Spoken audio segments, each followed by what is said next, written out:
And here we go again. So, we have access to coal immediately, which is perfect because a lot of the time we don't. Coal is incredibly important for building. It's not very important for unit construction, it has to be said. You can build units with it, but by and large they're quite underwhelming as it happens. You can build the ironclad, I believe, with coal, but I can't imagine anybody enjoys using the ironclad's rubbish. It uses up coal, it's a really slow unit, it really struggles unless you're in shallow water, and it has no ranged attack, so really there's not a lot going for it as a ship.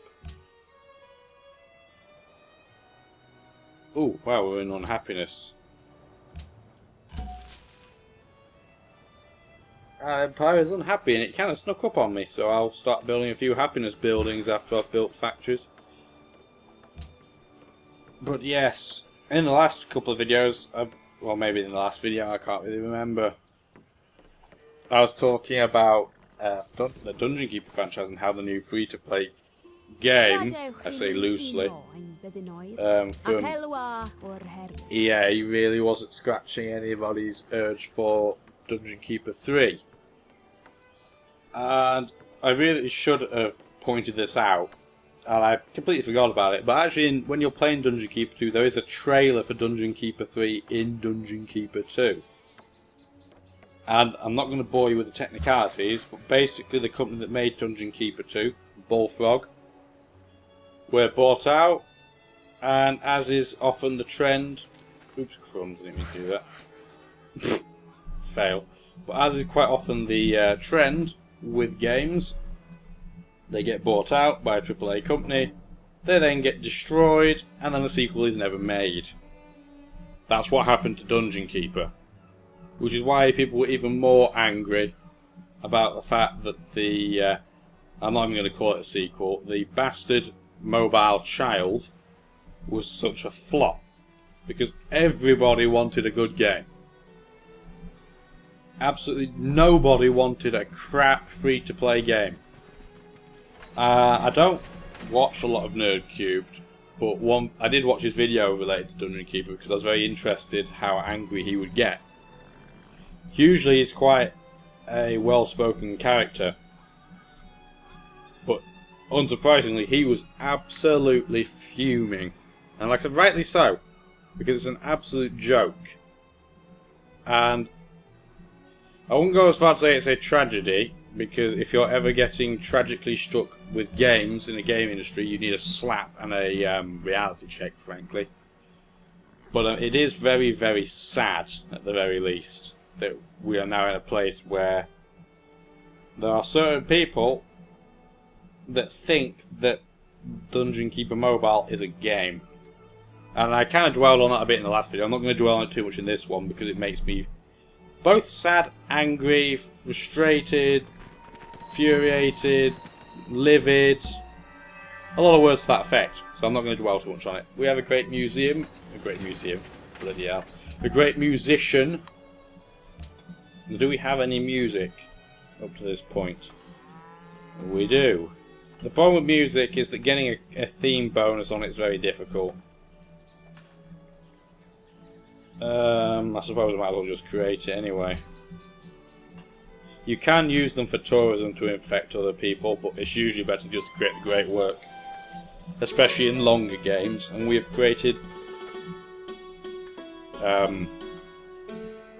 this music. Yes.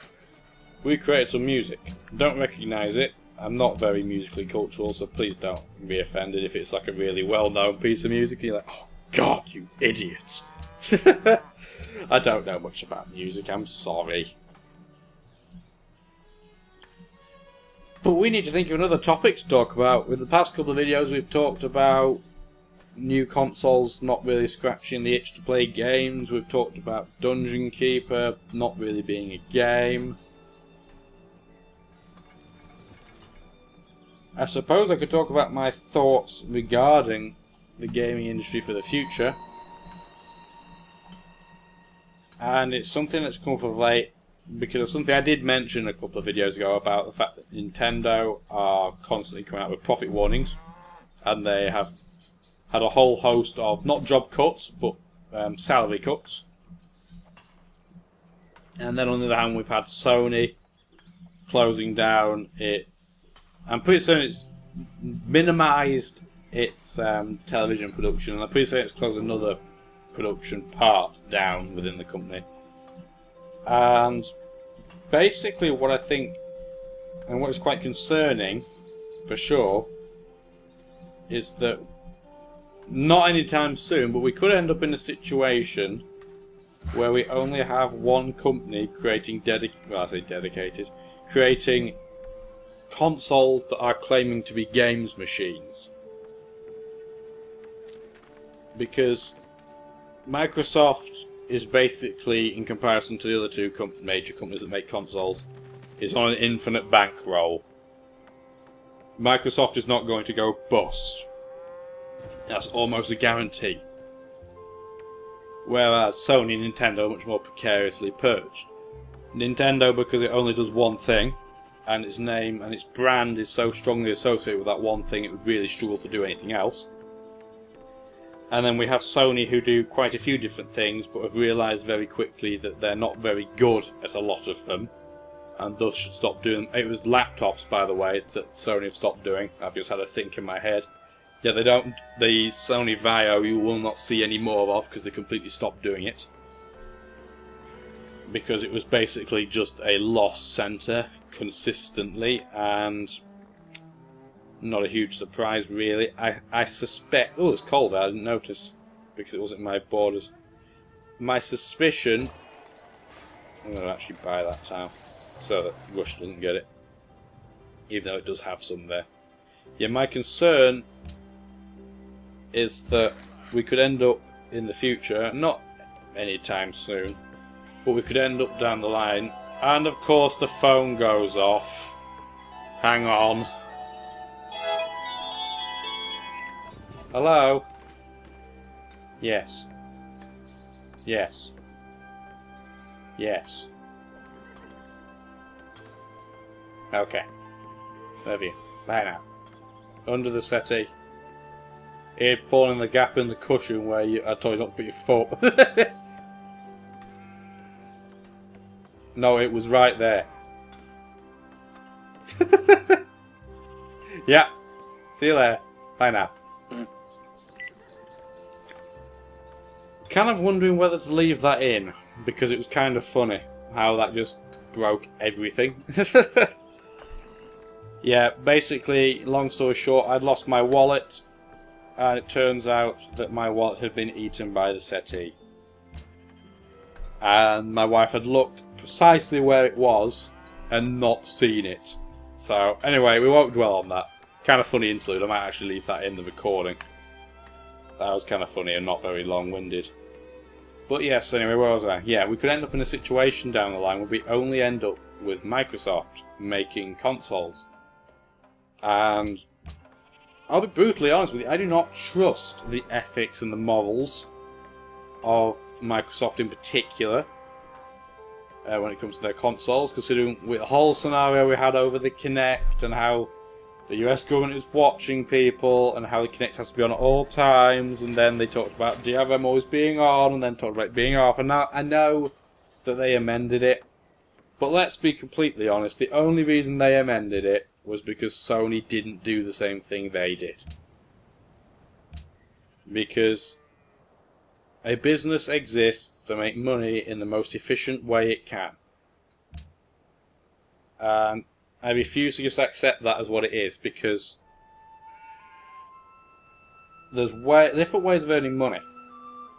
You can earn money by being a dick and screwing people out of money. If you've played Bravely Default, which actually is a really good game, I'd recommend picking it up. Although there is way too much text in it, but then again that's just a Square problem of late. If you play Bravely Default and you end up in Ansheim, I think it's called, which is possibly about a quarter or a third of the way into the game, main story.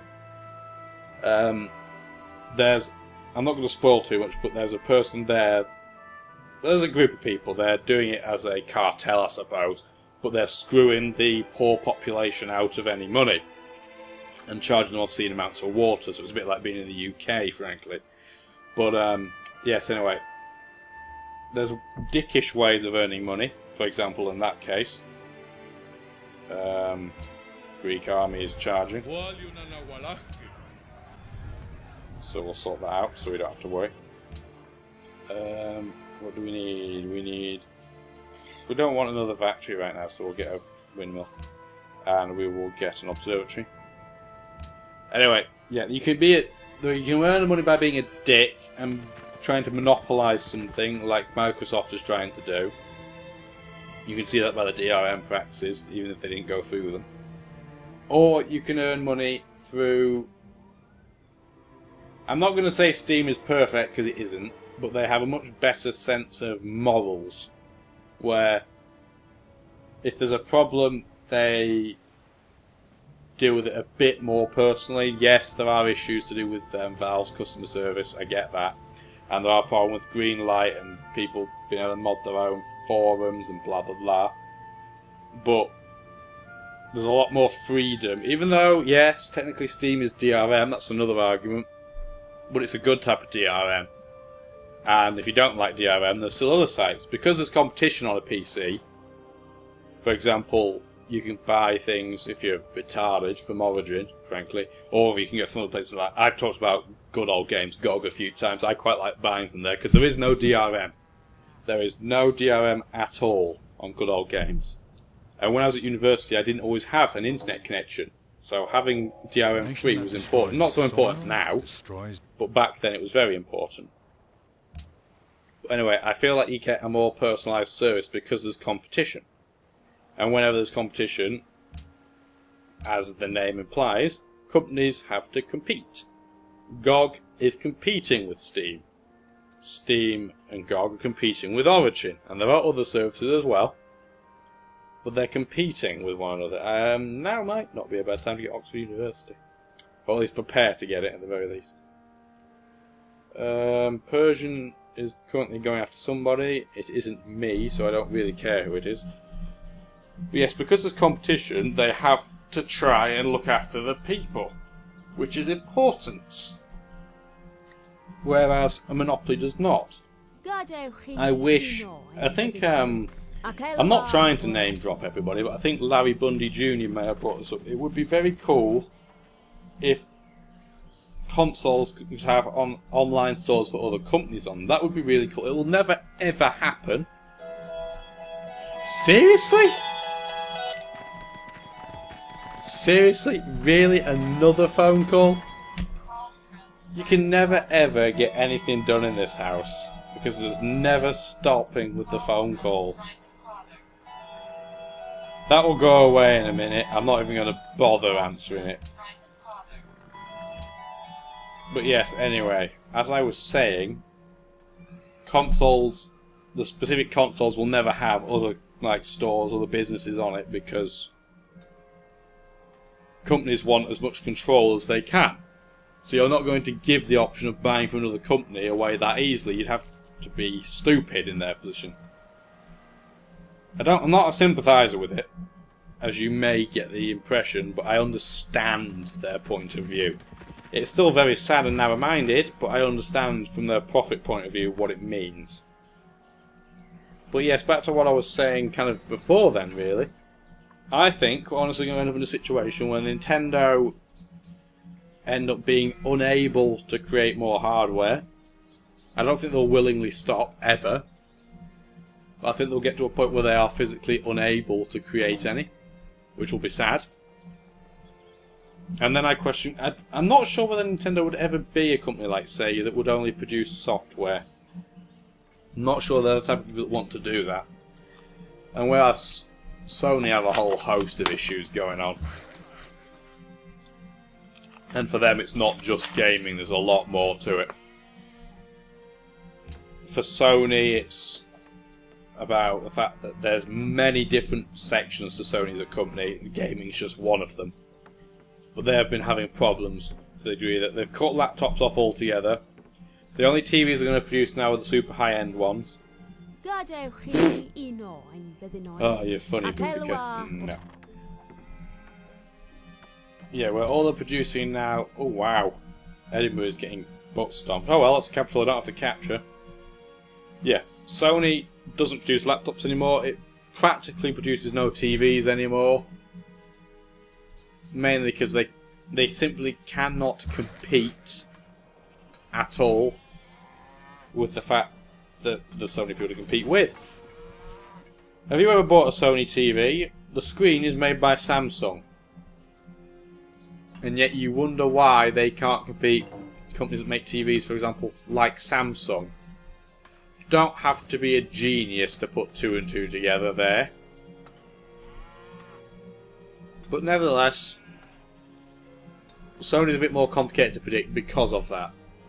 But I do genuinely think that company will just start taking one department at a time and just cutting them down slowly but surely.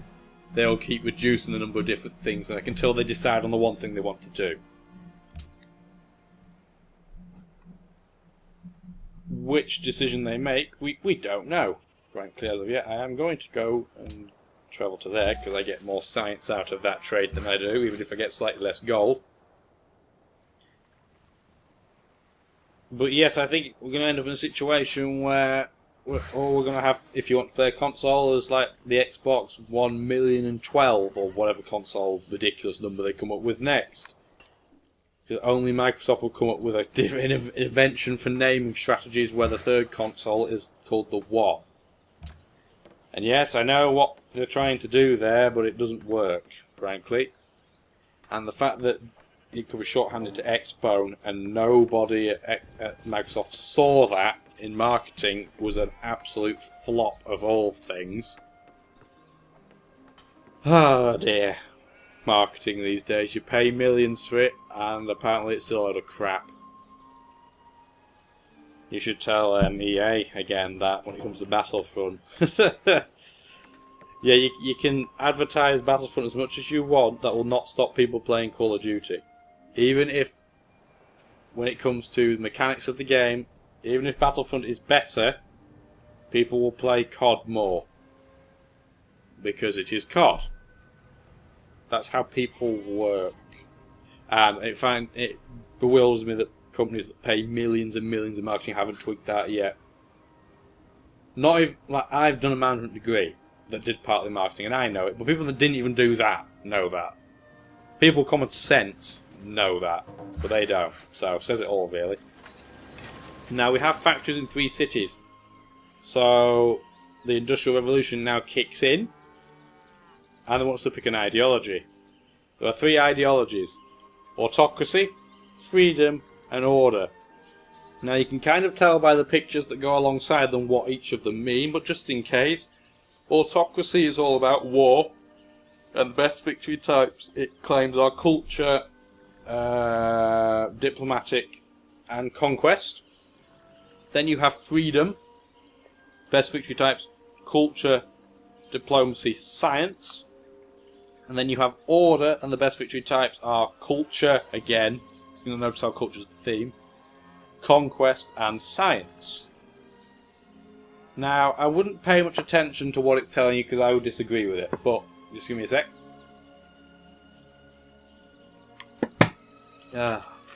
Slightly draw throat? Sore throat. But yes. In this game, we have quite a few options. We're definitely not going to go for freedom because freedom is suited to small civilizations and we are not that. Now, all the tenants you can see here are usually to do with war. Not always, but a lot of them are with happiness as well because war tends to create a lot of unhappiness. So they're not bad. Actually, autocracy is pretty good. Usually I go with order, because I find order is slightly more balanced than autocracy, but we are in a weird situation where we know that probably the easiest way to win is via conquest. So it might actually be worth Although the thing is that if we're going to win the battle culturally, dictatorship of the proletariat is absolutely ridiculous. Because anyone that has less happiness than you, and order is all about increasing your happiness, you get a 34% bonus, which is incredible. Cultural Revolution gives you a 34% bonus to anyone else that chooses order as well. But my guess is that because of all the war, people will go for autocracy, so I'm going to go that way and beat them to it. Now, you may have noticed it said there were 2 free tenets. And that is because I'm the first person to not only go into this ideology, but also, you notice how the 3 tenets were 2 for each. It's because no one else apart from me is now in one. No one has actually done this yet. You get 2 free tenets if you're the first person to be in it, and I think you get 1 if you're the second. Something like that. Anywho, we get 2 free tenets. Portuguese autocracy. Something about that just doesn't sound right, but okay. So, I'm just going to show it's a tier system. So obviously to get a level 2 tenet you need 2 level 1s. To get a level 3 tenet you need 2 level 2s. Public opinion is important. I will explain it later though, because as I am the only person that has an ideology, that has no bearing on anything yet. Will in time, but not now. I'll put it this way, we're influential over Boudica. That will probably mean Boudica will get stuck into using autocracy. I'll explain why when it becomes important. Now we don't need industrial espionage. Universal healthcare is a pretty good option. Mobilisation's a pretty good option. Actually, there's quite a good future. I'm going to get futurism because that is very convenient all round. It's not hugely powerful, but it is convenient. We're probably right now going to go for universal healthcare. I noticed that our happiness may have only gone up by 2, I think it was, but that's only because it's from national wonders, not world wonders. But anyway, that helps a bit. I possibly could have chosen mobilisation, that would have been nice as well, but I chose not to.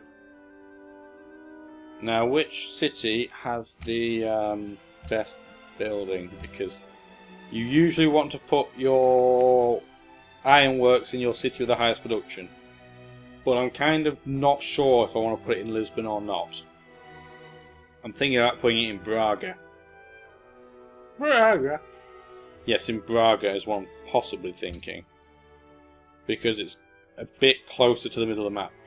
Not very far. I'd love to put it in Pasagad, or Pasagad had I have owned it myself outright, but I don't. And I don't fancy facing all the difficulties with happiness of switching that to Annex. So we'll build the ironworks here. It also gives us the happiness because of the tenet we just put in. And every little bit of happiness helps. Yes, order does help you with happiness a lot more than autocracy, but I don't think we're going to have the biggest happiness problems. Chiefly because I'm not going to make our cities grow to ridiculous populations.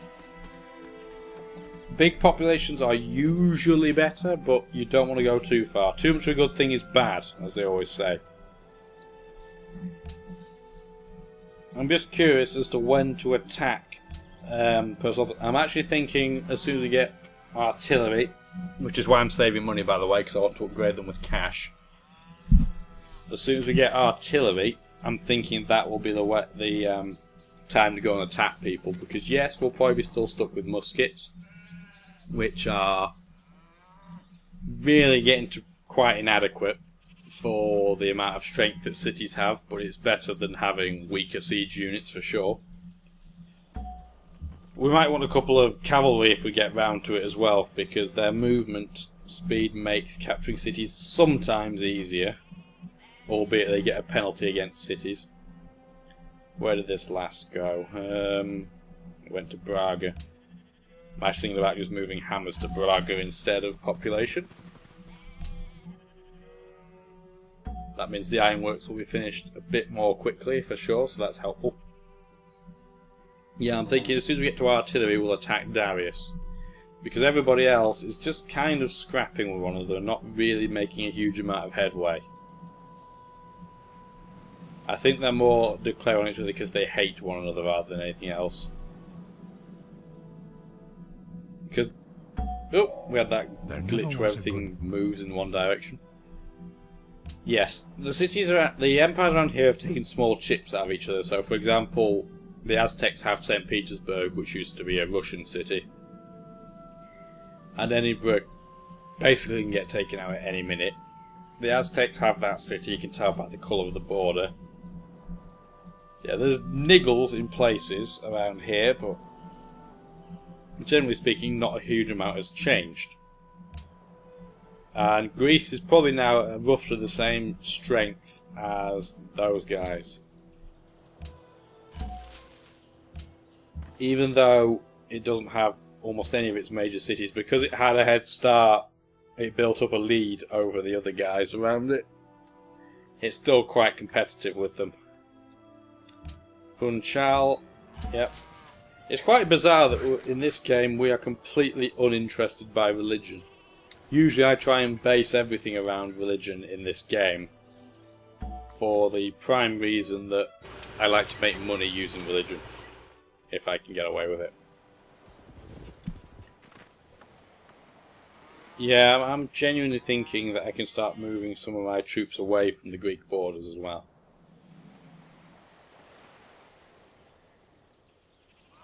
Yeah, I think we can do. Have we got another topic to talk about? I actually wanted to talk a little bit about live streaming, but I'll do that in a minute. Historical landmarks.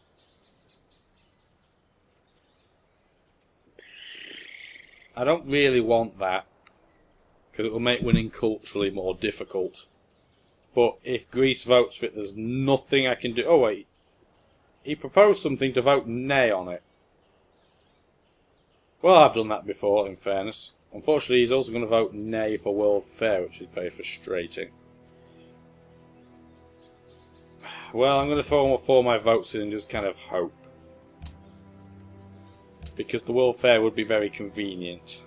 Because I am certain that I could outbuild anybody else to it. Absolutely, completely certain of that.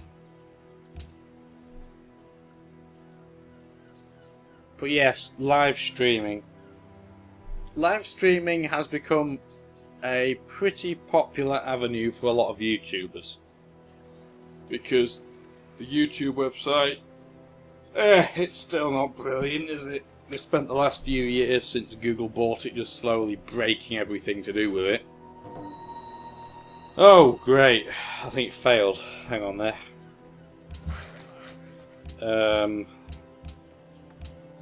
Need to get rid of all of these. Historical landmarks was not passed. World's Fair was not passed because Greece voted... Oh. Seriously, it was 8 and 8? Because the Celts voted nay, it failed. So that was an absolutely pointless event. Well, there's no point going for World's Fair again.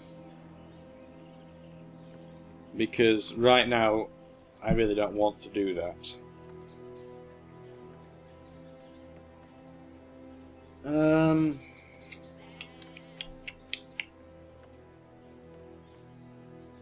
That wouldn't be a bad idea, but unfortunately I'd anger the wrong people.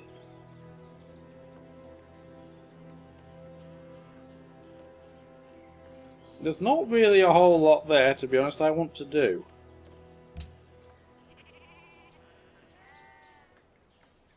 Bizarre that if I tried to blockade the Greeks from trading, nobody would be happy about that. That's interesting.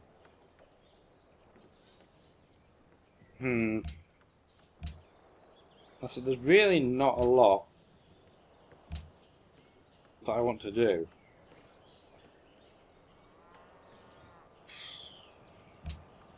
Just because there's nothing else to do, I will propose the World's Fair because it will fail.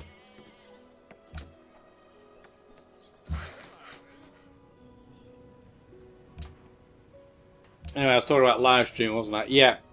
Live streaming is an interesting avenue for people to go down.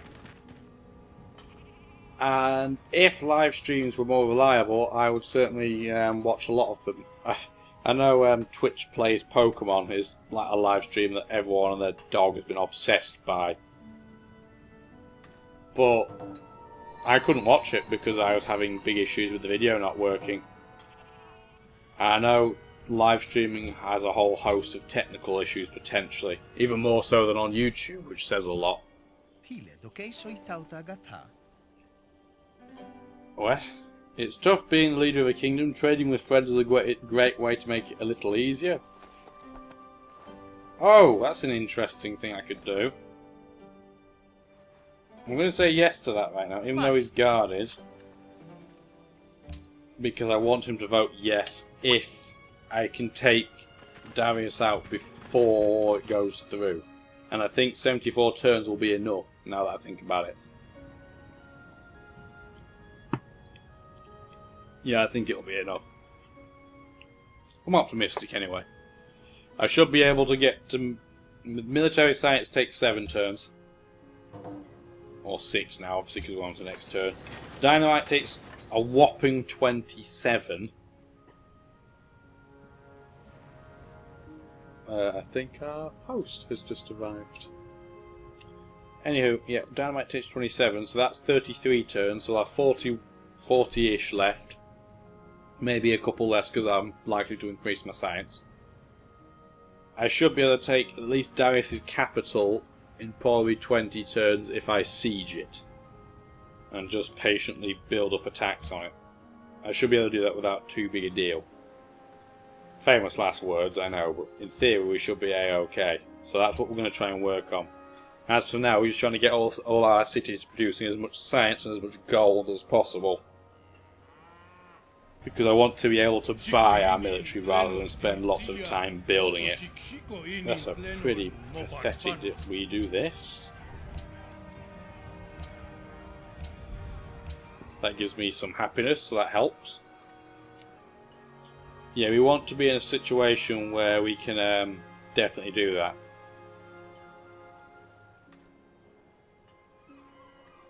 What time are we on the video? Let's have a look for timestamps.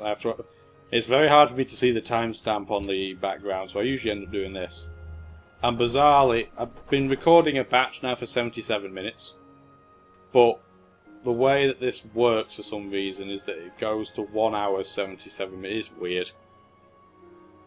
But yes, I'm probably going to put a chop in now. This is probably way too long a video, but just enjoy it for what it is, I suppose. So I will see you guys next time. Make sure you've been enjoying if you've been enjoying the video to obviously let me know that by either telling me in the comments or talking to me. I just like to hear about you, hear you guys and what you're talking about and what you're doing in life and what you think about the video. So always let me know. So peace out for now.